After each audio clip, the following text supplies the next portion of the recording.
Look at any missing person case. The same questions always pop up. Who actually benefits, and who had the perfect opportunity? But what was right on the verge of changing? You definitely know who Lynette Hooker is. Chances are you followed this whole tragedy. You've heard how she vanished off a boat, ironically named the Soulmate, back in April 2026. She was sailing out in the Bahamas with her husband, Brian Hooker. Obviously, we need to state right off the bat that Brian Hooker hasn't been charged with any crime regarding her vanishing. His lawyer, Terrell Butler, made sure to blast out a massive, absolute denial of any guilt whatsoever. Listen, we aren't just rehashing the timeline today, we're skipping the basic introductions completely. Instead, we are zooming in hard on one single glaring question. Why would someone do this? We're exploring that potential motive way closer than anyone else ever has. Because once you actually sit down and look at what real people put on the record, a pattern emerges that is just impossible to ignore. Though let's be totally fair here first, Brian faces 0 criminal charges. His legal team wants everyone to know he completely shuts down any accusations of doing something wrong. Every single detail I'm giving you comes straight from named sources or verified press. If I'm just putting puzzle pieces together myself, I'll straight up tell you. Whenever cops start digging into a weird disappearance, especially between a married couple, they always follow the cash first. It isn't even because greed drives every single crime. Cash basically controls the entire power dynamic behind closed doors. Who holds the purse strings? Who is completely broke? And what kind of chaos erupts when that whole setup falls apart? Well, we actually got a solid answer to that from Lynette's own mom, Darlene Hamlet, when she went on Ashley Banfield's podcast called Drop Dead Serious. Let me be clear, Darlene isn't some random anonymous tipster. This isn't just cheap gossip. That's the mom who raised her, the exact person Lynette would frantically call whenever things got dark out there on the water. Plus, she went totally public and put her actual name out there for everyone to hear on a huge national show. Here's the bombshell Darlene dropped. Every single dime in that marriage belonged solely to Lynette. Seriously, she flat out said the cash was completely on her daughter's side. So what kind of money are we talking about here? According to Darlene, they sold their Kentwood, Michigan house back in 2020, which totally matches up with public property files. On top of that huge payout, Lynette held onto her A&T pension from years of working her tail off. Oh, and she kept a massive personal nest egg tucked away too. When Ashley Banfield asked for a rough total during the interview, Darlene didn't hesitate to throw out a number right around $600,000. Like, what was her net worth? Honestly, how much money did she even have at that point? I think it was around $600,000. Honestly, we do need to take a quick second and add a disclaimer to that amount. It was just a gut guess Darlene made entirely from memory. Nobody has actually dug through their personal bank statements, legal paperwork, or court files to prove that exact number yet, and no other journalists have backed it up either. But we're putting it out there because it gives us a crystal clear picture of their bank accounts, straight from the one person who knew Lynette better than anyone else alive. The one thing absolutely nobody is arguing about: who held the purse strings? Lynette was loaded, and her mom didn't sugarcoat that fact for a second. Take a hard look at Brian's situation, though. If we go by what Darlene told the Drop Dead Serious crew, the guy had 0 retirement funds of his own. Not a single dime stashed away that she ever knew about. Take away his wife's checkbook, and he was basically broke. Plus, Darlene pointed out that Brian had kids from past romances, meaning he had some pretty heavy child support bills hanging over his head, too. You always hear that you've got to track the cash. And you told me everything belonged to Lynette, right? Yeah, absolutely. Every last bit. Look, the courts haven't signed off on these claims, and accountants haven't run the numbers yet. But this was a grieving mother going totally public and screaming it from the rooftops. Stack those two bank accounts against each other, and suddenly that very first question about who actually gained something becomes terrifyingly obvious. In one corner, you've got a wife sitting on about $600,000, a solid retirement plan, tons of cash, and a massive house payout. A fiercely independent lady who busted her ass for years to build up real wealth entirely under her own name. And in the other corner, a husband with absolutely nothing to his name except a bunch of debt from his old flings, at least according to Darlene. Their marriage basically mashed those two crazy extremes into one big shared fantasy. Except only one of them was actually footing the bill for the whole ride.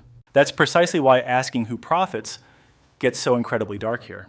It isn't just about reading a will and fighting over inheritance after a funeral.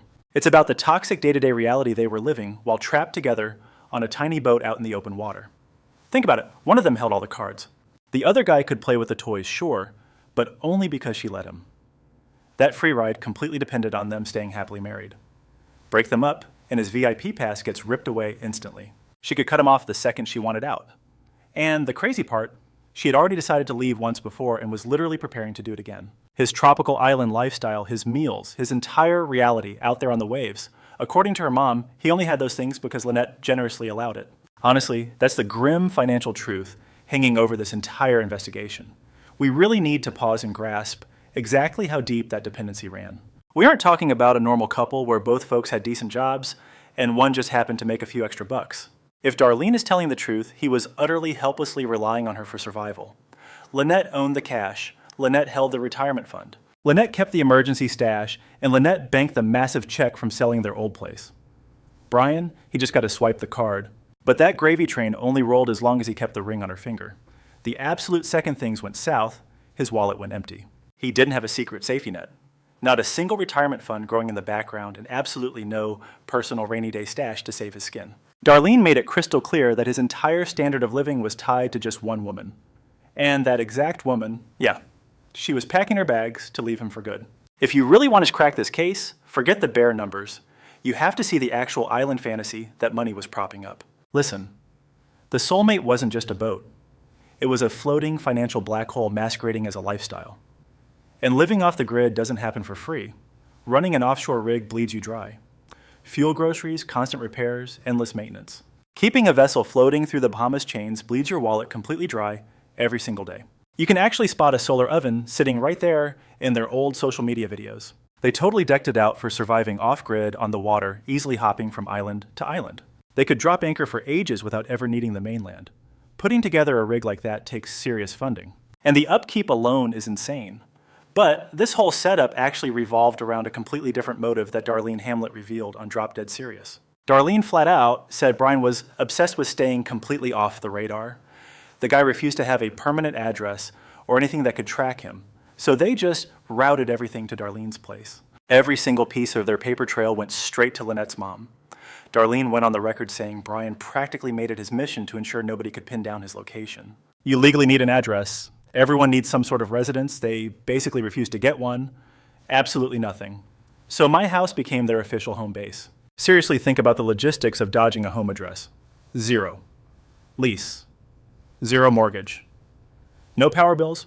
Absolutely nothing on paper proving you exist in a certain spot. If you owe money from past relationship stuff, the courts actively watch. Living like a ghost makes it incredibly hard for anyone to collect. Now, we aren't explicitly claiming he did it for that reason, but it sure worked out that way in the end. Look past the money for a second and imagine what Lynette's actual day-to-day reality felt like out there. Boats are tiny. Stick 2 people on the ocean miles from a neighbor or a highway out of town, and every minor annoyance suddenly blows up into a massive deal. You can't just storm out during a fight and grab a coffee to cool off. You are literally trapped. At home, you can retreat to the bedroom and just breathe for a few hours until things blow over. On a floating piece of fiberglass out at sea, that tension just ferments. You can constantly hear each other breathing. The exact same isolation people romanticize completely traps you when things get ugly way worse than any normal relationship on dry land. Lynette Hooker woke up to that nightmare every single day. Not a weekend getaway, but a marriage she admitted she simply couldn't stomach anymore. And here's the kicker. Every single thing keeping them afloat, from the solar panels to the hull itself, the luxury of vanishing without a trace was completely funded by Lynette's bank account. Cut off her cash and the entire house of cards comes crashing down. Those repairs simply don't get paid. The grocery runs end. According to Darlene Hamlet, this whole dream of boundless freedom rested completely on money that only Lynette brought to the table. If she walked away and stopped paying the bills, Brian would lose everything. No home, no cash flow, no boat, absolutely nothing. Darlene made that crystal clear. Just think about the sheer amount of stuff Lynette sacrificed for this guy. She texted a buddy saying she ditched a great career, unloaded her house, and practically gave away her whole life to cruise. Didn't even sell it, just gave it away.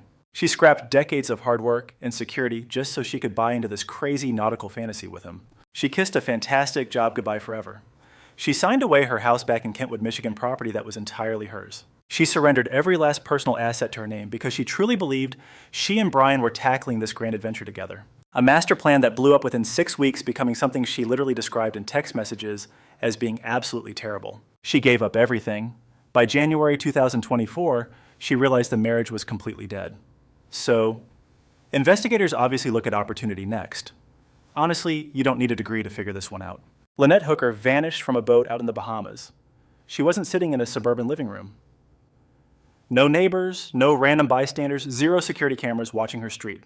She was literally stranded at sea with exactly one other human being. Just look at the layout of the soulmate. The absolute remoteness that drew them to the water meant nobody on Earth could possibly see what went down that day. We don't really need to obsess over the opportunity part, since the ocean geography basically speaks for itself. What actually matters is the third question. What was coming next completely flips the script on every single thing we just talked about regarding their cash and lifestyle. To get a grip on why the Hooker marriage suddenly imploded, jump back to January 2024. That was the month Lynette finally packed up and left. We aren't just going off crazy gossip or random hearsay regarding her exit. We have the actual text messages, not rumors of text, hard proof that CBS News exclusively hunted down and thoroughly verified. Lynette was messaging her friend Marn Stevenson, this woman she and Brian bumped into back in 2023 during a Florida sale.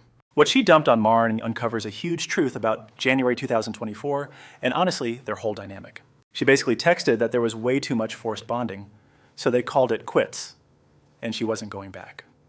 Then she hit Martin with the realization of 21 years together. 6 weeks of cruising killed it completely, she typed. Then another message popped up saying things got horrible and she absolutely couldn't be out there. She kept venting about ditching an amazing career pawning off her house and abandoning all her possessions just to cruise. You really need to read between the lines here. 21 years of marriage, that's no fling. They weren't some young couple still trying to figure out if they actually liked each other. They spent over 20 years side by side by the time she hit send on those texts. She stated clearly without sugarcoating a thing that 2 decades of history completely disintegrated after merely 6 weeks on the water. She tossed her entire career, handed over her house keys for good, gave away literally everything she owned. Every single thing she worked for was dumped into this nautical dream. 6 weeks later, she's texting her buddy, promising she would never set foot on that deck again. When she fired off those texts in January 2024, Lynette was completely off the vessel. She crashed in Florida with her mom, Darlene Hamlet, who winters down there, and started hunting for work. Look at the raw facts from CBS News. She was absolutely ready for a fresh start. 55 years old, backed by a solid family. People she trusted had her back. She literally held every single tool required to ditch that marriage and hit the reset button completely. That was actually her exact game plan at the time. Had things just wrapped up right then, we'd simply be celebrating someone pulling the trigger on a massive, terrifying choice. Someone possessing the sheer guts, plus the cash to actually pull it off, constructing a totally brand new existence completely her way.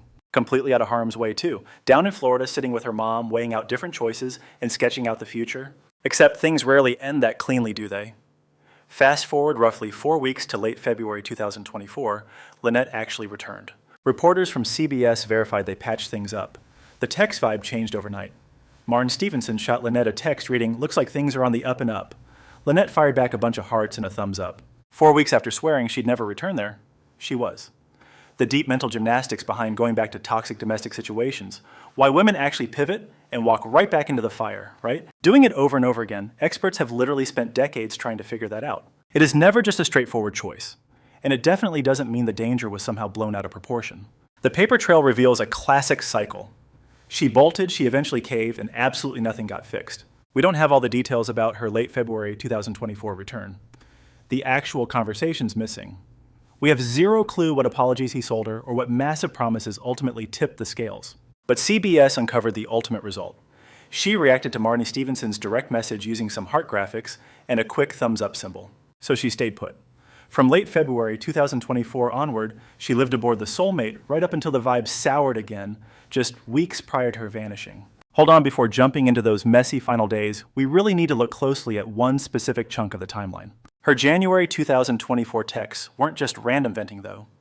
They expose a brutal loop. A repeating trap where a lady with actual cash, right? A lady possessing real assets and a family begging for her return, constantly getting sucked back into a nightmare she literally called real bad. This Soulmate boat wasn't some dreamy getaway that just suddenly hit a rough patch. Spinning it like that totally ignores her actual text. She claimed the honeymoon phase died in 6 weeks. 6 weeks out on the water, and it morphed into absolute torture. Keep in mind, she and Brian dated for 20 plus years before this. They cast off sharing a dream. She traded away her entire life.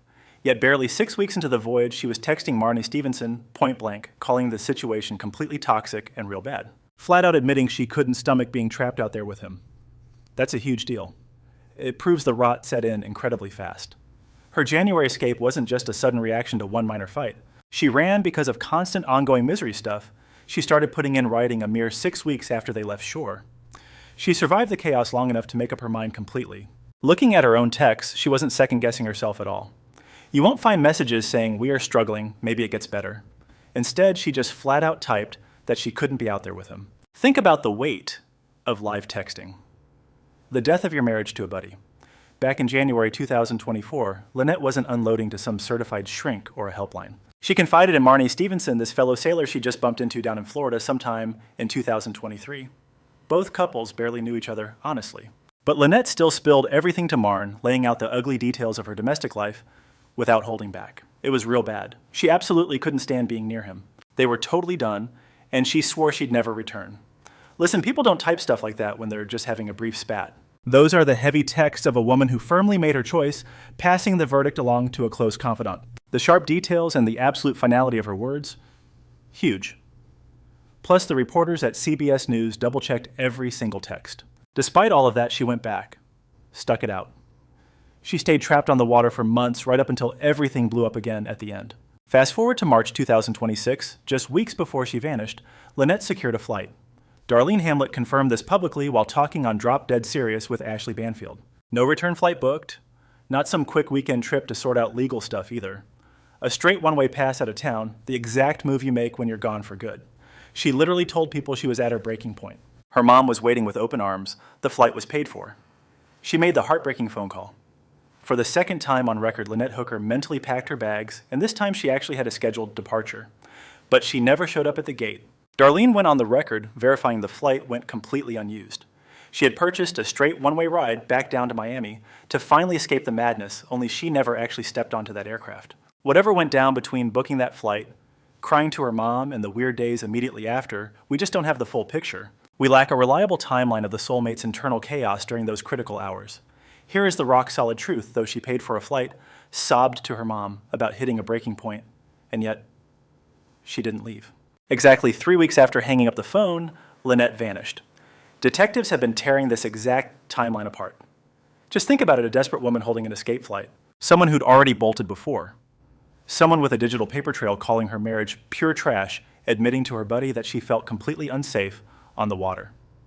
And over 2 years after dropping those huge hints, she swiped her card for a flight home, broke down, crying to her mom, and said she was utterly finished, then skipped the flight completely and vanished 21 days later. Let's loop this back to the money trail we discussed earlier. Honestly, if Lynette actually made it onto that airplane, what happens next? If she touches down in Florida and files those divorce papers, does Brian Hooker keep his hands on that $600,000? And what about her massive pension fund? Who gets the boat? What happens to his carefree island hopping routine without an actual zip code? A legal split torches all of that overnight. Bam, cut off by court order. The second she signs those papers, his entire safety net disappears. According to Darlene Hamlet, he was completely living off her dime, meaning he'd be fighting a brutal legal war. Or completely broke. But splitting up legally is way messier than just chopping up bank accounts. It leaves a permanent paper trail. Everything becomes extremely public. We're talking forced financial disclosures, auditing every penny, mapping out properties, and tracking past cash flows. Let's be brutally honest, walking away meant exposing everything, completely destroying the hidden, off-grid existence they built to stay invisible. Splitting up wouldn't merely cut off his cash supply, it would literally drag him out of hiding. And honestly, both factors, based on the paper trail Darlene Hamlet publicly revealed hinged completely on keeping Lynette around.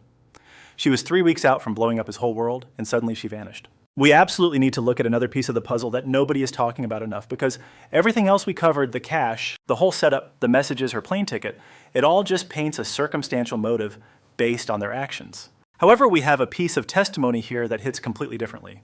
We aren't talking about bank records. This wasn't some quick chat with a buddy. These words were supposedly spoken right there on the soulmate, the exact physical spot where Lynette eventually vanished, directed right at her. While talking to Ashley Banfield on the Drop Dead Serious show, Darlene Hamlet laid out a terrifying, highly specific incident that happened on that boat.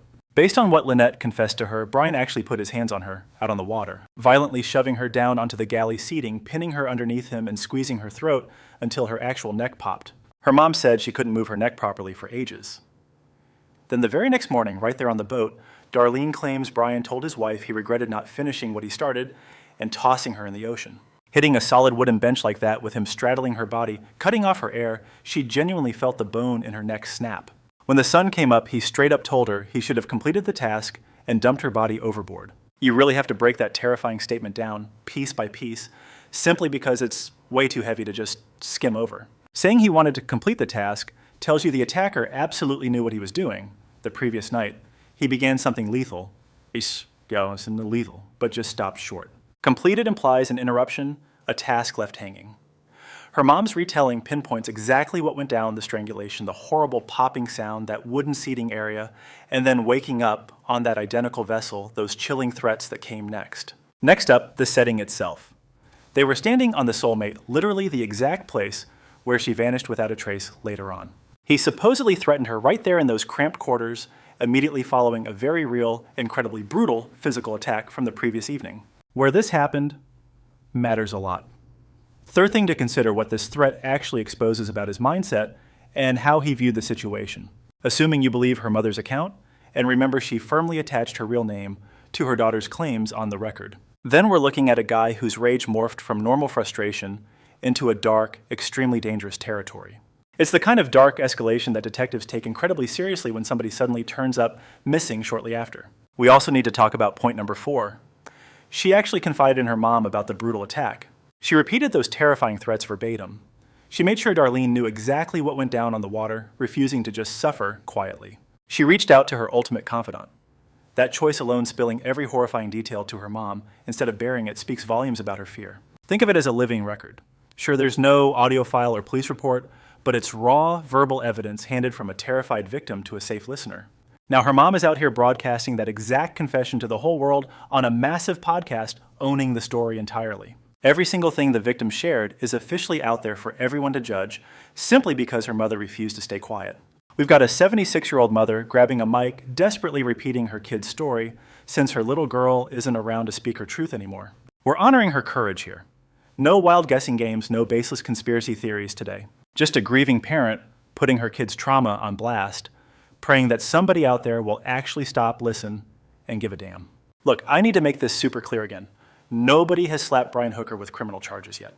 His lawyer, Terrell Butler, insists the guy is completely innocent and strongly denies everything. Cops haven't locked him up.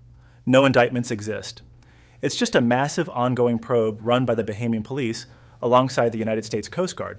But amidst all that digging, her closest friends and family are stepping up, dropping their real names to share the ugly truth. We kick things off asking 3 things. Who walks away richer? Who had the chance? And what was finally shifting? Now, we actually possess hard answers from real people, verified by Ashley Banfield's podcast and the CBS News crew. Our first massive red flag is the cash. She was sitting on roughly $600,000, combining her Kentwood House money, an AT&T retirement fund, plus her own stash. Brian, no retirement, 0 savings, completely broke without his wife. Her mother swore on that podcast that every single dime belonged to her daughter. Those were her mom's exact, unflinching words. Reason number 2 involves his total freedom, living completely off the grid, rocking solar panels on the soulmate, and casually bouncing around the Bahamas like total ghosts with 0 traceable paper trail. He was absolutely paranoid about people finding him, at least according to what Darlene claimed on the Drop Dead Ed Sirius broadcast. He literally routed his mail through his mother-in-law's house. Her bank account bankrolled his entire nomadic fantasy. Cut the cash and his dream dies. Once she decides to leave him, the gravy train derails. His whole world completely shatters. Our third point focuses on the wife packing her bags. She bailed in January 2024. Messaging a buddy, she typed out, "We survived 21 years of marriage." Then 6 weeks on a boat ruined us. She added, "Things got incredibly toxic. Living out there with him is impossible." Yet she went back around late February 2024. Fast forward to March 2026, 1 single month before vanishing, she purchased a one-way flight out. She phoned her mom absolutely sobbing. "I'm completely done." That's what she said before missing her escape flight. 3 weeks later, erased from existence. Then there's that terrifying comment made right on the deck, tying this whole nightmare together perfectly. Spoken aboard the Soulmate, this luxury vessel bought entirely with Lynette's bank account to support his dream life, and directed straight at the woman writing the checks. This came right after a violent struggle the previous night in those exact tight quarters. Based on what Lynette told Darlene Hamlet, he admitted he actually wished he'd finished it right then and tossed her into the ocean. A terrified wife repeating those exact threats to her mom. Someone desperately attempting to flee one more time, only to end up missing forever. Look at the big picture for a second. The cash is absolute freedom and a wife finally walking out. Toss in those horrifying words allegedly spoken out on the water, and honestly, the resulting story isn't complex at all. The reasons behind this tragedy are actually pretty clear-cut once you check the facts. She held the purse strings. According to her mom, he brought absolutely zero. She was plotting her escape. Meanwhile, out on that deck, he supposedly dropped a threat that made the deadly stakes painfully obvious to both her and anyone listening today. That raw simplicity is honestly the craziest part. Convoluted theories usually take massive effort. You constantly have to stack wild guesses on top of vague assumptions. Just constant mental gymnastics. But here, you barely need to guess anything. The massive gap in their bank accounts is entirely public record. Their own digital footprint shows exactly how her cash funded his Playboy life. A major network verified text proving she wanted out. Her mom even confirmed she bought a one-way ticket. Darlene Hamlet went on a massive podcast and shared the exact chilling things Lynette told her had happened during that boat trip. We don't have to piece this puzzle together ourselves. The folks living through it did all the heavy lifting already. Detectives working the file are definitely chasing down these exact leads. Yet the family stepping up to speak on that massive podcast, the ones handing deeply personal texts right to CBS News. Sharing raw calls and violent moments most relatives would desperately hide from the public. They just want to make sure the truth doesn't get swallowed up by the system. Cases with no body and zero charges often become dead ends. Missing folks without suspects. No indictment means there's no trial dates forcing reporters to pay attention. Those are exactly the types of mysteries that vanish entirely. Not due to lazy cops, but because our attention spans suck. Some fresh tragedy drops bumping Lynette straight off the front page. Relatives end up screaming into the void while the police work slows down completely, lacking the heat that true public outrage brings. That is exactly why Darlene got onto the Drop Dead Serious show.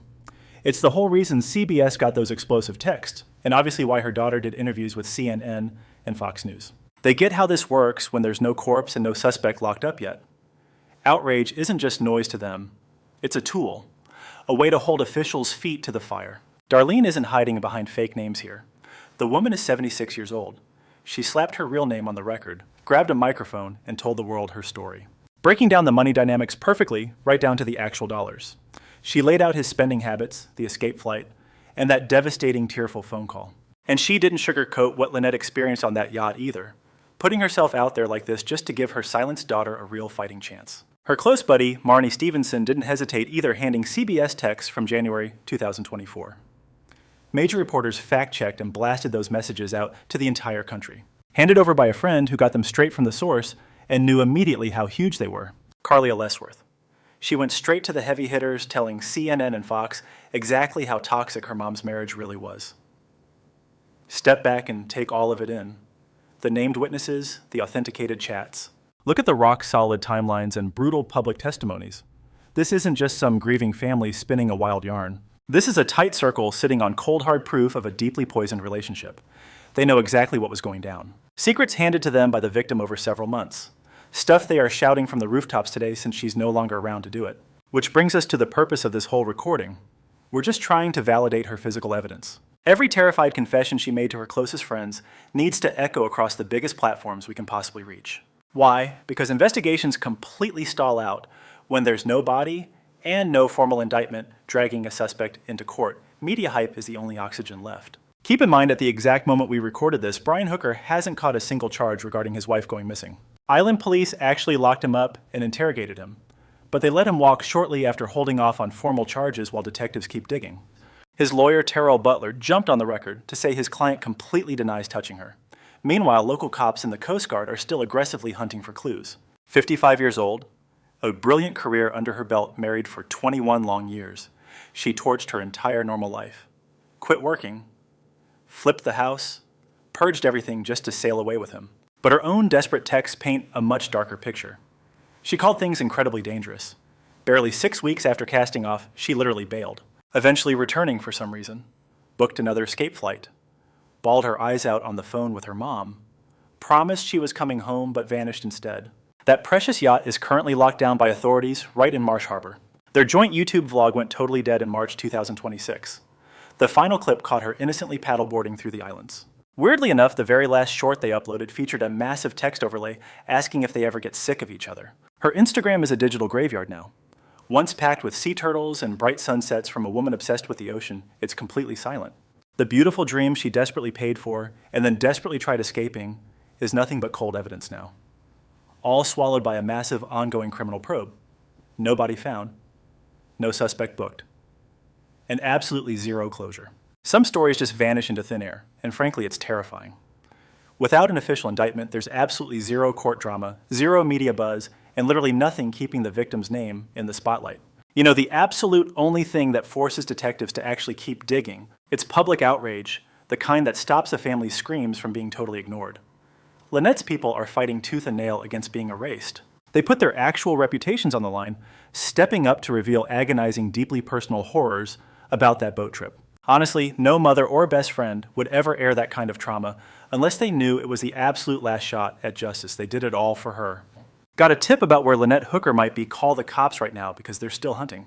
The investigation is totally open, and her folks absolutely refuse to let time wash away the truth.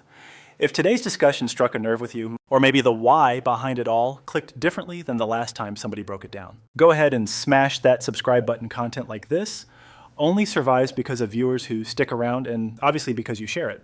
We're basically promising to track this nightmare as long as her family keeps coming forward, putting their necks out to scream for a girl who got completely silenced. Stick around.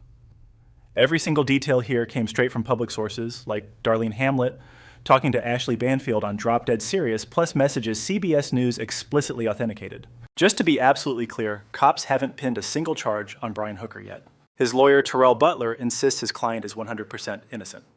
Oh, and the financial figures, including that rough $600,000 estimate, are just Darlene Hamlet speaking from memory on the TV show. Nobody has dug through court dockets or bank statements to back that up, nor has the press confirmed it. Stuff about Brian's past jobs and family drama. Yeah, that's purely what Darlene said on Drop Dead Serious, and other journalists haven't managed to prove it. That horrifying thread about him wishing he finished the job and tossing her overboard, that was purely Darlene repeating what Lynette supposedly told her.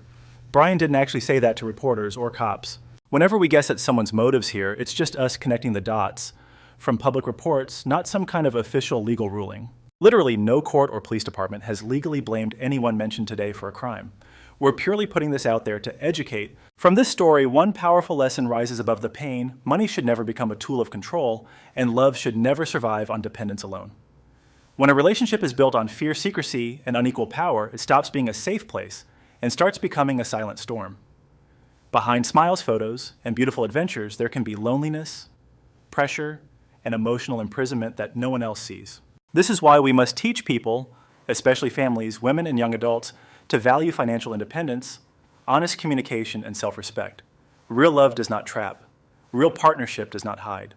Real commitment does not force one person to carry all the weight while the other lives in the shadow of their sacrifice. The deeper message is not only about one tragedy. It is about society waking up to the dangers of manipulation, hidden control, and unhealthy dependence. We must speak more openly about emotional abuse, financial exploitation, and the warning signs people often ignore until it is too late. Every life deserves dignity. Every voice deserves to be heard. And every relationship should be built on trust, equality, and safety, not silence, fear, or power. That is a lesson we cannot afford to forget.